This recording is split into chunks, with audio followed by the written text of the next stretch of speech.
Hello students, in this video basically I'll be talking about the brazing and the soldering and its practical aspects. The main objective of this practical related with the brazing and the soldering is to demonstrate the procedure of the brazing and soldering, to impart the information on the various consumables which are needed, to demonstrate the importance of the cleaning and the capillary action in brazing and soldering, and to demonstrate the different methods of the brazing.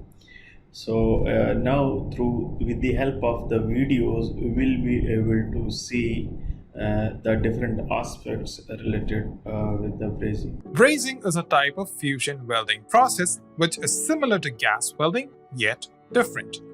Usually in most welding procedures, the base metal is also melted along with the filler metal. This does not occur in brazing. Here, only the filler material is melted. In brazing, the filler metal, which is also known as the brazing metal, has a melting temperature above 450 degrees centigrade, but it is below the melting point of the base metal. There are many types of brazing that are generally available. Each of these types has a specific application. The first type of brazing we will be talking about today is the torch brazing. In torch brazing, a flux is applied to the surfaces to be brazed. A torch is used to direct a flame against the workpiece and towards the joint. An oxygen-starved flame is typically used to prevent oxidation on the workpiece. Once the joint areas have reached suitable temperature, the filler wire is added. Due to the high temperature, the filler wire melts and creates a joint. The torch which is used in brazing is similar to the ones used in gas welding.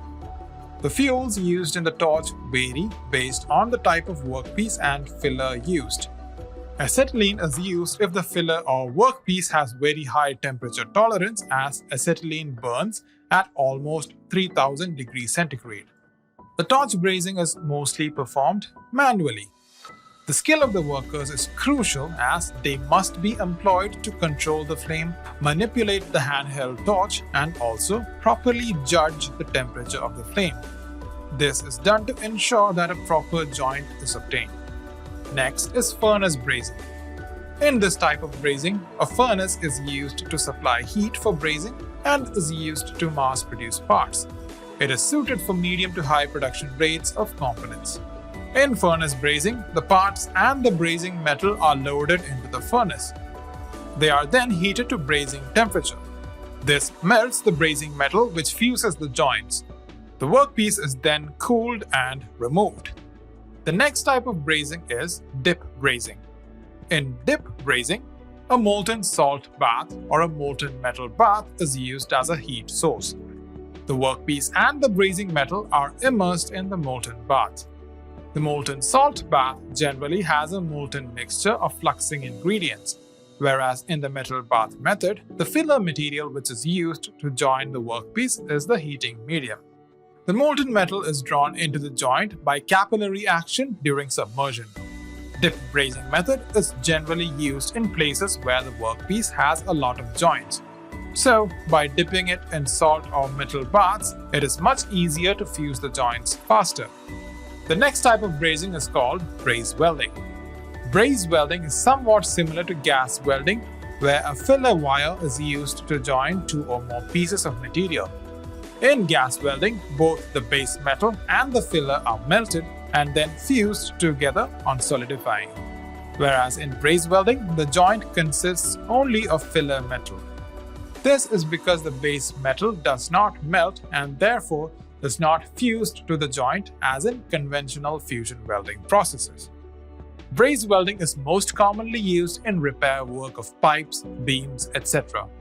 Brazing has several advantages when compared to welding. Any metal can be joined with the help of brazing, including dissimilar metals, whereas this is not possible in most welding types. A few brazing methods like furnace brazing and dip brazing can be performed quickly and consistently. This permits very high production rates and allows the process to be automated. Some methods also allow for multiple joints to be brazed at the same time. Brazing can be applied to join thin parts which cannot be welded. This is normally done by infrared brazing, where an infrared lamp is used to generate heat. Brazing in general also requires lesser heat and power than most fusion welding processes. But the downside to these advantages is that the strength of the brazed joints is lesser than the welded joints. Brazing cannot be used to join components which are required to operate at locations with high temperature. This is due to the low melting temperature of brazing metals. Another intriguing disadvantage of brazing is that the color of the brazing metal and the base metal might not match sometimes. This might not be aesthetically pleasing at some places. Well, that's it guys, hope you understood what brazing is.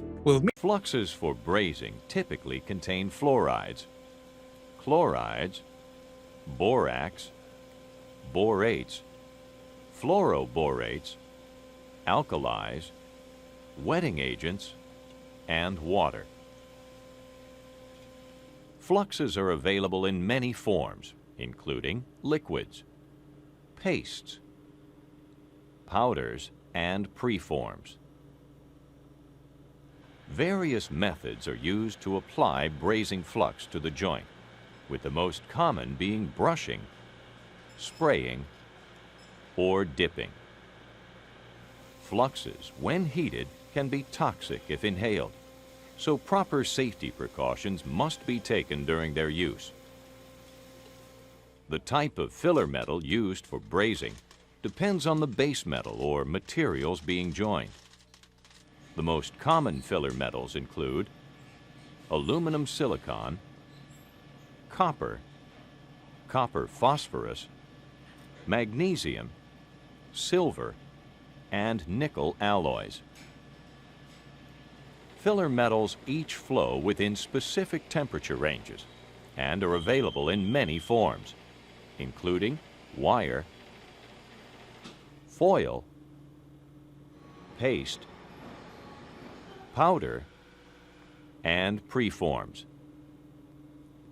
Filler metals commonly have a significantly different composition than the metals being joined.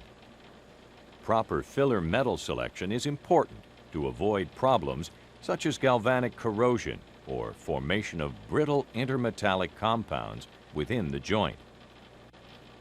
Typical brazing joint clearances for good capillary flow and joint strength range from 1/1000th of an inch or 25 thousandths of a millimeter to 5 thousandths of an inch or approximately 13 hundredths of a millimeter. Common methods of brazing include torch brazing,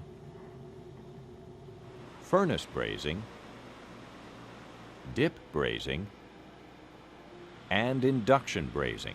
We often speak of the importance of capillary action in the brazing process. This action draws molten alloy into the joint between two metal parts. But what exactly is capillary action? How does it work? And what factors inhibit its action? Today we'll focus on the scientific phenomenon of capillary action. Capillarity is the ability of a liquid to flow in narrow spaces without the assistance of, and in opposition to, external forces like gravity. Let's conduct an experiment depicting successful capillary action. We have two glass plates with shims of equal size, 1 1/2 thousandths of an inch inserted at the top and bottom. This gives us an ideal spacing for capillary action to occur. Now let's see what happens when we dip the bottom into a tray of liquid. As you can see, the liquid is drawn up smoothly by capillarity to fill the entire clearance between the plates. This illustrates the value of a close and uniform clearance for successful capillarity during brazing. Next, we'll demonstrate what will happen when we don't have a proper uniform clearance. These plates are separated by a 1 1/2 thousandths of an inch shim at the bottom and a thicker shim of 15 thousandths at the top. Now, when we insert the plates into the tray, we see the liquid can only rise part way. Capillary action will draw the liquid only to the point where the clearance is 5 to 6 thousandths of an inch. Then the gap becomes too large and capillarity cannot take place. Remember, in our first demonstration, the liquid filled the gap between the plates completely because the space was uniform, so capillarity could operate.